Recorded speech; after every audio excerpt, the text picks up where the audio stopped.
শুধুমাত্র এই দোয়াটি একবার পড়েন, আল্লাহ তাআলা আপনার 90 বছরের গুনাহ মাফ করে দেবেন ইনশাআল্লাহ। আপনার 90 বছরের গুনাহ মাফ হয়ে যাবে শুধুমাত্র এই দোয়াটি যদি একবার পড়তে পারেন। আপনার ভাগ্য খুলে যাবে, রিজিকে বরকত আসবে, মনের নেক আশা পূরণ হবে, আল্লাহ আপনার সব দোয়া কবুল করে দিবেন। সুবহানাল্লাহি ওয়া বিহামদি।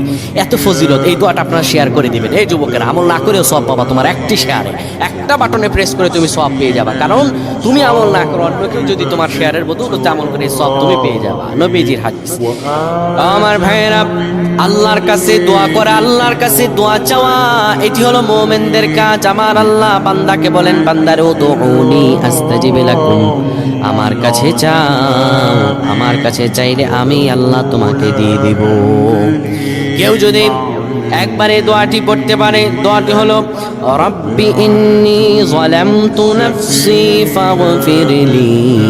কেউ যদি এই দোয়াটা একবার পড়তে পারে, আমার আল্লাহ তাআলা তার 90 বছরের গুনাহগুলো মাফ করবেন।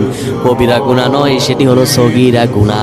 সগীরা গুনাহ মাফ হবে বলবেন, হুজুর 90 বছর তো হয়নি, তাহলে গুনাহ মাফ হবে কি করে? আপনার যত বছর হয়েছে তত বছরের সগীরা গুনাহ মাফ হবে, আর বাদ বাকিটা কাউন্ট করে আপনার আমল নামায় নফল নামাজ, নফল আমলের সওয়াব আল্লাহ তাআলা আপনার আমল নামায় দিয়ে দিবেন। কিন্তু এটির ব্যাপারেও সহিহ সনদে তেমন কোনো গুরুত্ব আরোপ হয়নি, এটির ব্যাপারে তেমন কোনো উল্লেখিত সহিহ সনদ নেই। কিন্তু আমল করতে পারেন, যেটার অর্থ সুন্দর। আল্লাহ আমাদের কবুল করেন, আমিন।